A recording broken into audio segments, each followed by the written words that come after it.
Ce journal vous est offert par le FPI, Fonds de promotion de l'industrie, votre partenaire privilégié pour la réussite de vos projets.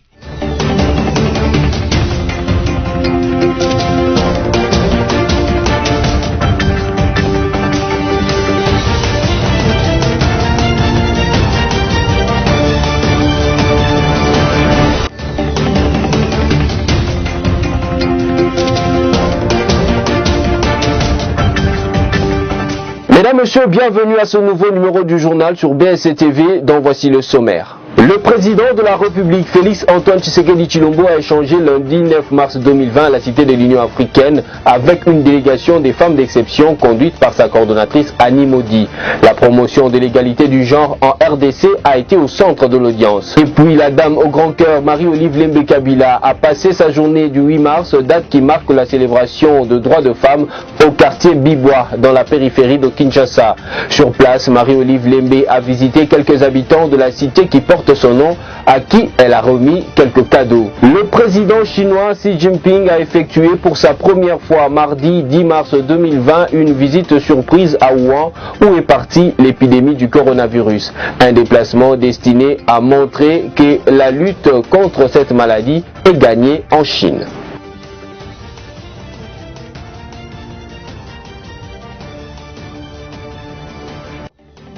Bienvenue à toutes et à tous. La promotion de l'égalité du genre en République démocratique du Congo a été au centre de la rencontre entre le président de la République, Félix Antoine Tshisekedi Tshilombo, et une délégation des femmes d'exception conduite par sa coordonnatrice Annie Modi. Images et commentaires. Elles ont toutes de caractéristiques communes, bien qu'évoluant dans des domaines différents. Un sens de génie, des compétences avérées, ces femmes dites d'exception réfléchissent depuis un temps aux côtés du chef de l'État sur les questions liées aux droits et à l'autonomisation des femmes.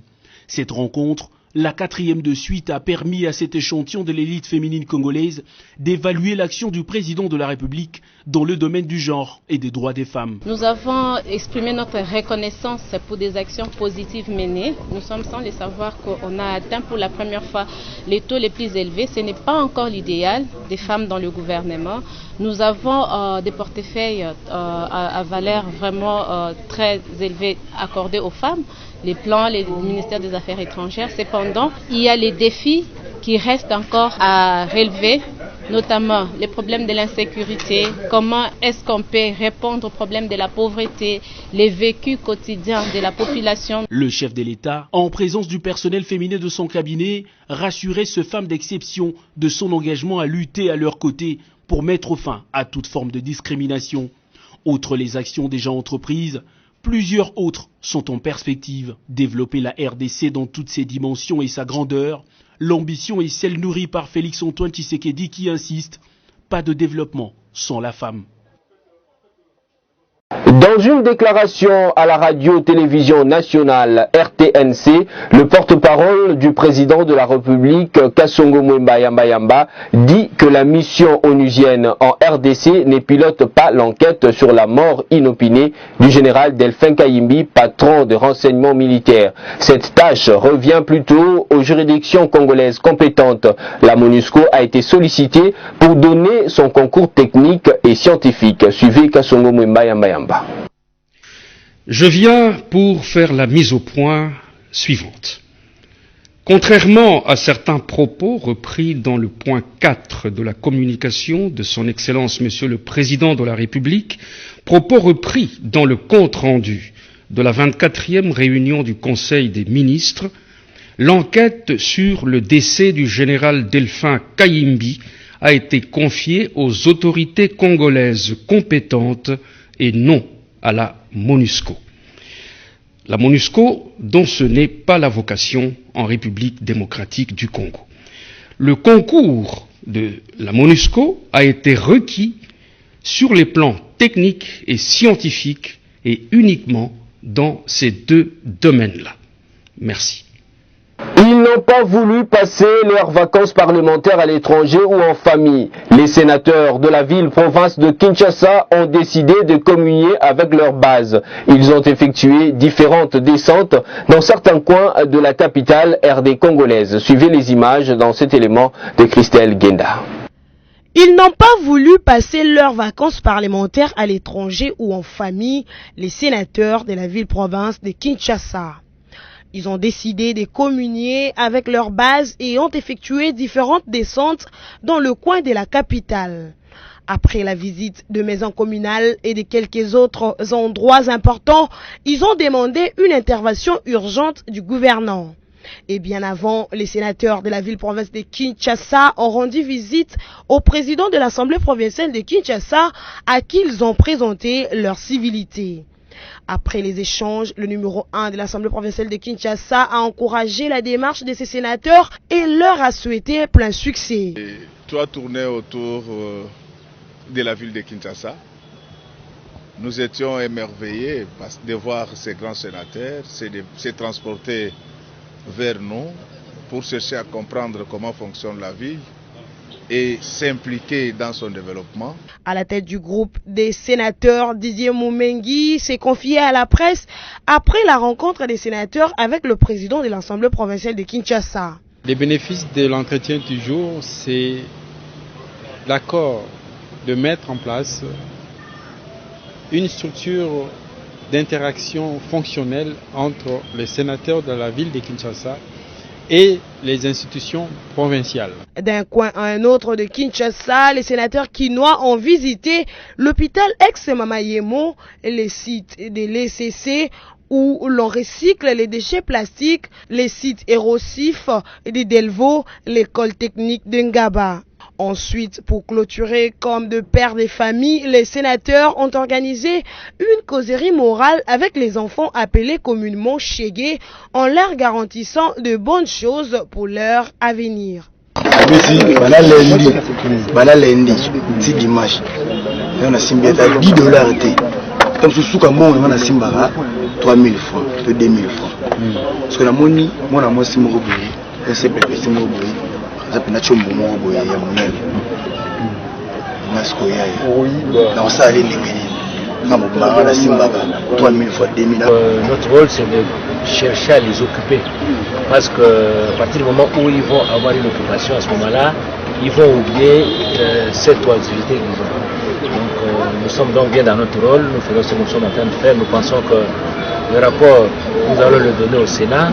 C'est seulement après que nous allons rendre public ce que nous pensons de tous les tours que nous avons fait. Dénonciation lundi 9 mars 2020 à Lubumbashi par le jeune du Katanga de la stratégie du Kasaï oriental utilisée par un groupe de Congolais venus d'autres provinces. Ses frères veulent s'aimer la division au Katanga alors qu'il est voulu terre d'hospitalité, ont déclaré ces jeunes du Haut-Katanga.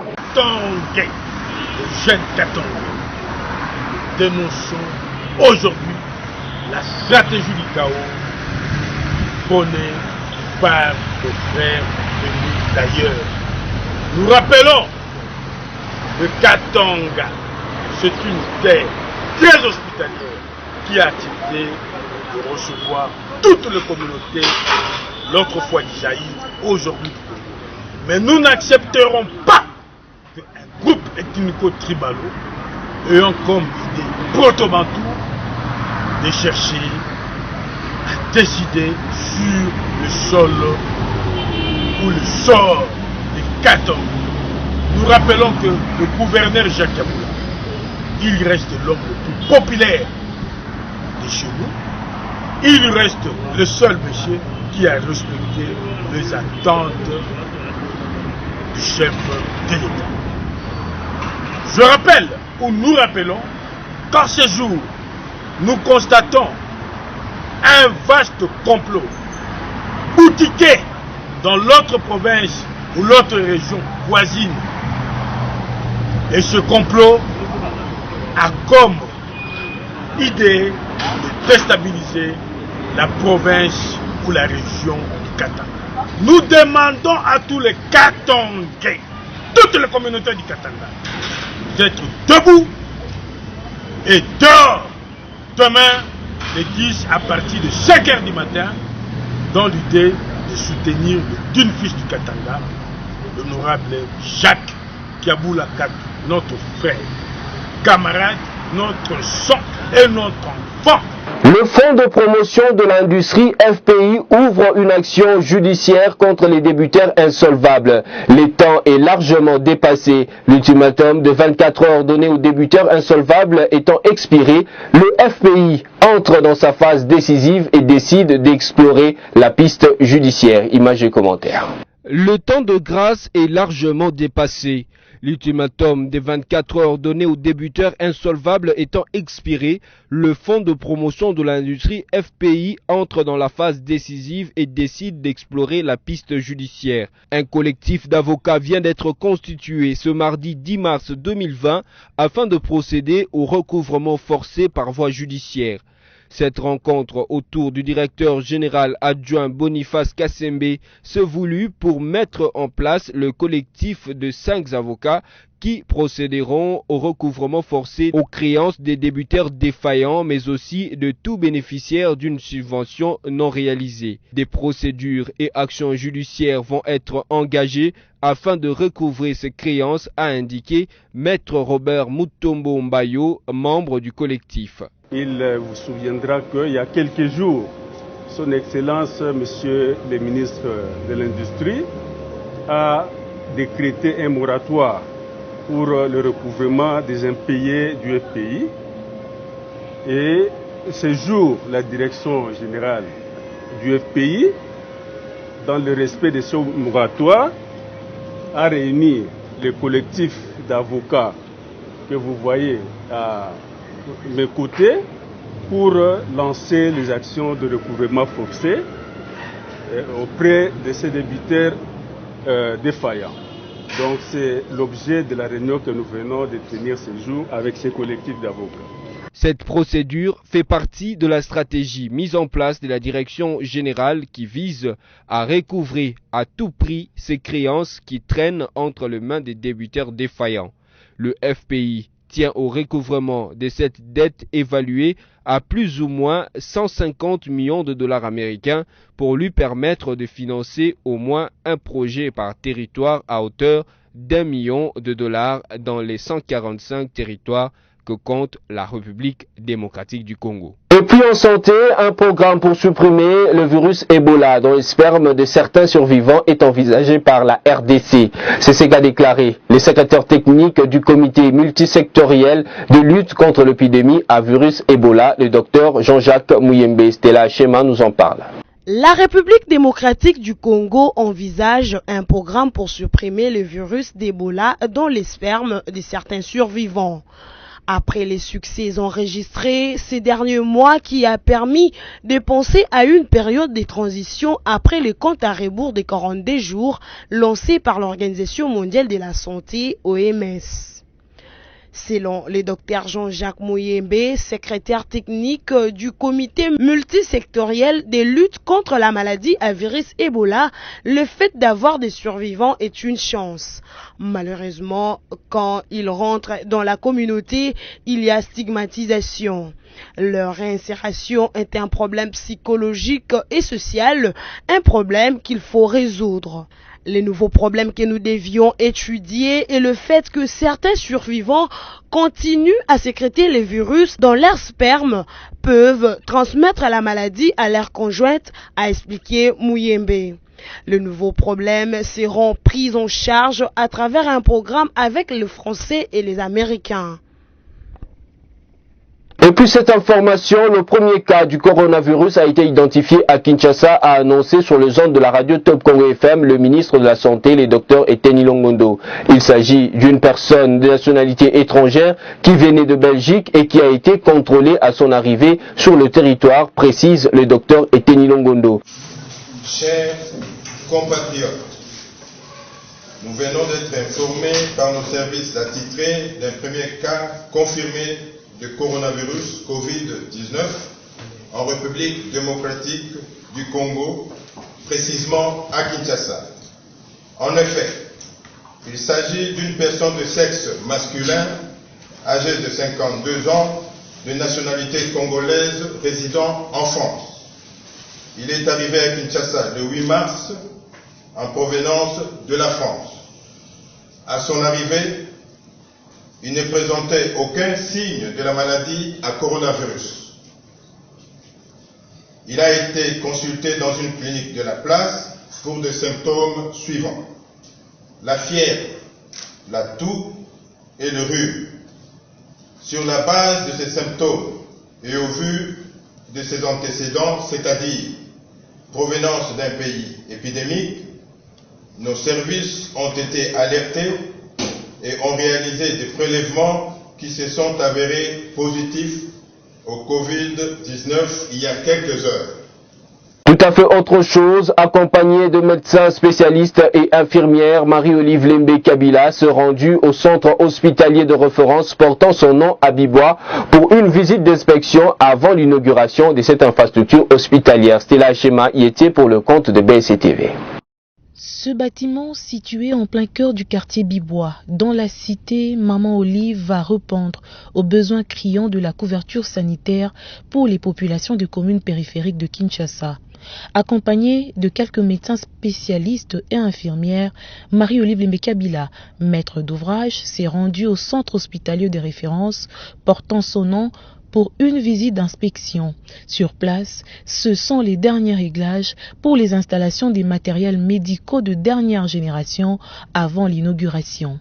Avec une capacité d'accueil de 120 lits, cette infrastructure hospitalière va permettre, même aux plus démunis, d'avoir accès à des soins de qualité à moindre coût, comme l'a toujours souhaité l'épouse de Joseph Kabila. Un hôpital de référence et qui aura presque tous les services, mais qui aura aussi des prix vraiment et la façon dont on m'a dit, ça sera pas des prix sociaux. Vous aurez un hôpital où les scanners coûtera moins de $100. Vous aurez un hôpital où les consultations coûtera vraiment les moins chères, mais avec la même sécurité, avec les mêmes expertises que tous les grands hôpitaux qui sont dans la ville.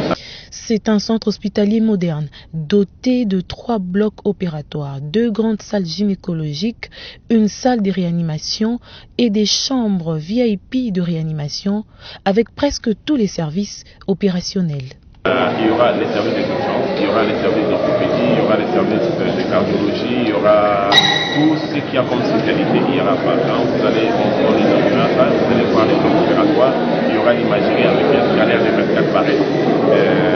Donc on a des photographies, les radios, tout ce qu'il y a comme service que vous pouvez ailleurs. La visite de Marie-Olive Lembe Kabila s'est clôturée par la présentation du système informatique, un logiciel très performant qui permettra de suivre de près et de manière complète la gestion de l'hôpital. L'aboutissement de ce projet va appuyer Marie-Olive Lembe Kabila dans son apostolat de venir en aide aux nécessiteux pour la prise en charge dans le domaine de la santé. Parlons toujours de Marie-Olive Lembe Kabila qui a passé sa journée du 8 mars à Bibois dans la périphérie de Kinshasa. Tout à fait autre chose, accompagnée de médecins spécialistes et infirmières, Marie-Olive Lembe Kabila se rendue au centre hospitalier de référence portant son nom à Bibois pour une visite d'inspection avant l'inauguration de cette infrastructure hospitalière. Stella Chema y était pour le compte de BSC-TV. Ce bâtiment, situé en plein cœur du quartier Bibois, dans la cité, Maman Olive va répondre aux besoins criants de la couverture sanitaire pour les populations de communes périphériques de Kinshasa. Accompagnée de quelques médecins spécialistes et infirmières, Marie-Olive Lembe Kabila, maître d'ouvrage, s'est rendue au centre hospitalier de référence portant son nom pour une visite d'inspection. Sur place, ce sont les derniers réglages pour les installations des matériels médicaux de dernière génération avant l'inauguration. Avec une capacité d'accueil de 120 lits, cette infrastructure hospitalière va permettre, même aux plus démunis, d'avoir accès à des soins de qualité à moindre coût, comme l'a toujours souhaité l'épouse de Joseph Kabila. Un hôpital de référence et qui aura presque tous les services, mais qui aura aussi des prix vraiment et la façon dont on m'a dit, ça sera pas des prix sociaux. Vous aurez un hôpital où les scanners coûtera moins de $100. Vous aurez un hôpital où les consultations coûtera vraiment les moins chères, mais avec même sécurité, avec les mêmes expertises que tous les grands hôpitaux qui sont dans la ville. C'est un centre hospitalier moderne, doté de 3 blocs opératoires, 2 grandes salles gynécologiques, une salle de réanimation et des chambres VIP de réanimation, avec presque tous les services opérationnels. Il y aura les services d'urgence, il y aura les services d'orthopédie, il y aura les services de cardiologie, il y aura tout ce qu'il y a comme spécialité. Il y aura par exemple, vous allez inaugurer ça, vous allez voir les blocs opératoires, il y aura l'imagerie avec un scanner de 24 pareils. Donc on a des photographies, les radios, tout ce qu'il y a comme service que vous pouvez ailleurs. La visite de Marie-Olive Mbekabila s'est clôturée par la présentation du système informatique, un logiciel très performant qui permettra de suivre de près et de manière complète la gestion de l'hôpital. L'aboutissement de ce projet va appuyer Marie-Olive Mbekabila dans son apostolat de venir en aide aux nécessiteux pour la prise en charge dans le domaine de la santé. Parlons toujours de Marie-Olive Mbekabila qui a passé sa journée du 8 mars à Bibois dans la périphérie de Kinshasa. Dans une ambiance particulière, l'épouse de l'ancien chef de l'État a visité les habitants de la cité qui porte son nom. Un motif de joie pour la population de ce coin de Kinshasa qui n'ont pas tari de bénédictions à l'endroit de Marie-Olive Mbekabila. Stella Hachema. Un 8 mars, pas comme les autres à Bibois. En cette journée dédiée aux droits des femmes, l'ambiance est particulière. Marie-Olive Mbekabila, en bonne mère de famille, a communié avec les habitants de la cité portant son nom. L'alliance est au rendez-vous. Ce sont des moments d'émotion et de partage, à l'instar de cette image, de cette petite jeune fille sauvée de justesse dès sa naissance prématurée par la bonté de Marie-Olive Mbekabila, qui l'avait déplacée de Kimpese à Kinshasa pour des soins appropriés. Plusieurs années après, l'enfant est en forme. Émue, l'épouse de Joseph Kabila s'est montrée reconnaissante envers Dieu pour ce miracle. Tout le temps à l'hôpital, des opérations tous les jours. Dieu a fait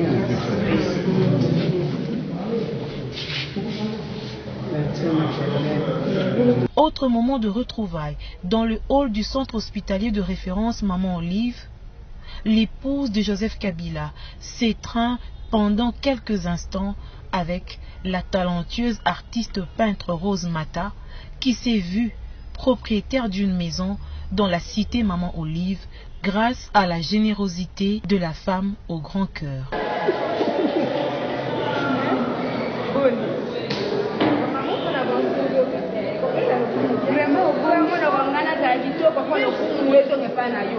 Avant de s'en aller, Maman Olive prend le soin d'arrêter son cortège devant la résidence de Papa Sonzo du groupe Salongo. C'est une visite surprise auprès de cet artiste comédien qui s'est vu aussi céder une maison gratuitement dans cette cité par Marie-Olive Mbekabila. Reconfort, encouragement, c'est en quelques mots l'impact de ce passage de Maman Olive dans ce quartier où elle a construit des logements sociaux distribués gratuitement à une centaine de familles. Changeons de chapitre, promouvoir la culture authentique congolaise, notamment la langue et l'histoire. Quel est l'objectif du mouvement citoyen Sauvons le Congo? Son porte-parole, Mwanda Lumbu, interviewé par la rédaction de BSTV, explique que son organisation est non violente contrairement à d'autres. Il est ici au micro d'Estella Hachema et Orly Kaz. C'est un mouvement non-violence qui a un apport pour la politique congolaise de loin, comme nous sommes de la diaspora, c'est pour aider la politique parce que nous n'avons pas une politique authentique au Congo. C'est pour cela nous avons eu à faire les démarches nécessaires pour avoir les documents nécessaires ici au pays depuis 2016. Notre apport, notre contribution, selon notre comité d'études, nous voulons lancer un référendum. Les Congolais puissent adhérer dans notre vision d'aller changer cette constitution qui n'est pas la nôtre, une constitution de Liège, la constitution de Liège de 16 février 2016, parce que la livre le là-bas, messieurs, Yvon Ramazani, une constitution authentique congolaise. En tout cas, j'ai acheté la livre dans la FUNAC à Paris, mais ça peut être le Canada. Étant américain, la chaîne à télévision, la BCSC. Et puis en sport, le fait que le coronavirus ou Covid-19 a touché 8 grandes nations du football en Afrique, au nombre desquelles le Cameroun, pays organisateur du CHAN 2020, la CAF agit dans le sens de protéger les footballeurs et tous les autres acteurs. Sami Bosongo nous explique. Le Cameroun, pays organisateur du CHAN 2020, est touché jusqu'ici à petite échelle par le Covid-19, de même que 7 autres grandes nations de football en Afrique. Il s'agit de l'Égypte, de l'Algérie, de la Tunisie, du Maroc, du Nigeria, du Sénégal et de l'Afrique du Sud. L'équation à résoudre se trouve dans cette question. Comment protéger les joueurs de même que le public? Au niveau de la CAF, les plus hautes instances ont mandaté une commission médicale pour tout suivre dans le but de définir des mesures dites d'éveil afin de protéger la santé, non seulement des athlètes, mais aussi de tous les acteurs. Perspective, si la situation l'exige, d'éventuels huis clos, voire des reports ou d'annulation des matchs en accord avec les pays qualifiés pour cette phase finale du CHAN Cameroun 2020. Par ailleurs, dans les murs congolais, l'association sportive Evita a eu les déçus sur Don Bosco au stade de Martyr lundi 9 mars en Vodacom Division 1. Score du match 2-0. Les 2 buts ayant été marqués par le buteur maison de l'association sportive Evita, Fiston Mayele. La victoire des Dauphins Noirs de la capitale conforte leur position à la 2e place au classement provisoire avec 45 points plus 26 pour 22 matchs joués. Maniema Inu est toujours 3e avec 40 points plus 24 après 19 confrontations et le tout-puissant Mazembe leader avec 53 points plus 39 au terme de 20 rencontres disputées. Terminons ce journal par cette actualité à l'international. Le président chinois Xi Jinping a effectué pour la première fois ce mardi 10 mars 2020 une visite surprise à Wuhan où est partie l'épidémie du coronavirus. Un déplacement du président chinois destiné à montrer que la lutte contre cette maladie est gagnée en Chine. Stella Hachim. L'épidémie de coronavirus semble se contenir en Chine où le nombre de nouveaux cas baisse de jour en jour. Pour la première fois, le président de ce pays, Xi Jinping, a effectué ce mardi matin 10 mars 2020 une visite surprise à Wuhan, d'où est partie l'épidémie. Un déplacement destiné à montrer que la lutte contre le coronavirus est gagnée en Chine. D'après la presse officielle, Xi Jinping a rejoint Wuhan en avion. Il a visité des hôpitaux. Il va également rencontrer de personnels soignants ainsi que de membres du comité des quartiers qui sont des relais locaux du Parti communiste. Il a de ces faits félicité tous ceux qui se trouvent en première ligne. Il est important de noter que cette visite renvoie 2 messages forts. Le premier s'adresse à la population chinoise. L'épidémie est sous contrôle. La vie peut et doit reprendre dans le pays. L'autre message s'adresse plutôt au reste du monde. Il est clair, les mesures drastiques et confinements prises par les autorités ont fini par payer. C'est une visite qui se veut rassurante. C'est par ici que nous bouclons ce journal, mais avant de vous quitter définitivement, voici le rappel de principaux titres. Le président de la République, Félix Antoine Tshisekedi Tshilombo, a échangé lundi 9 mars 2020 à la Cité de l'Union africaine avec une délégation des femmes d'exception conduite par sa coordonnatrice Annie Modi.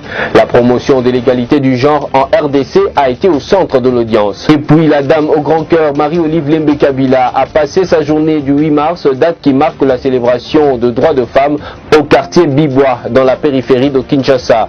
Sur place, Marie-Olive Lembe a visité quelques habitants de la cité qui porte son nom, à qui elle a remis quelques cadeaux. Le président chinois Xi Jinping a effectué pour sa première fois mardi 10 mars 2020 une visite surprise à Wuhan où est partie l'épidémie du coronavirus. Un déplacement destiné à montrer que la lutte contre cette maladie est gagnée en Chine.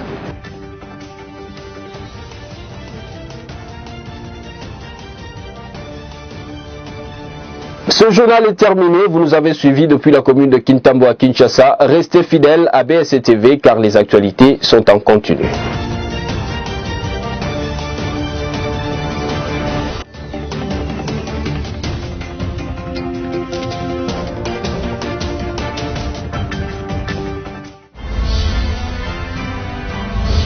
Ce journal vous a été offert par le FPI, Fonds des promotions de l'industrie, votre partenaire privilégié pour la réussite de vos projets.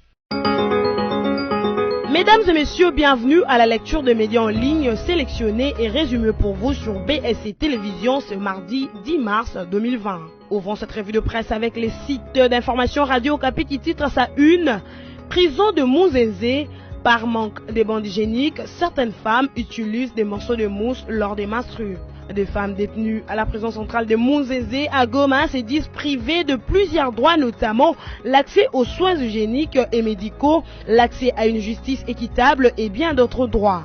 Elle s'exprimait lundi 9 mars au cours d'une manifestation organisée par la section appui à l'administration pénitentiaire de la MONUSCO à la prison de Goma. Ces femmes détenues ont été sensibilisées par les agents de la MONUSCO sur différentes thématiques telles que le droit des détenus, en particulier le droit lié à la protection de l'enfant et les genres. Poursuivons cette revue de presse avec les sites d'information actualité.cd qui titre à sa une « RDC, le gouvernement se dote de la direction générale des corridors du développement industriel ».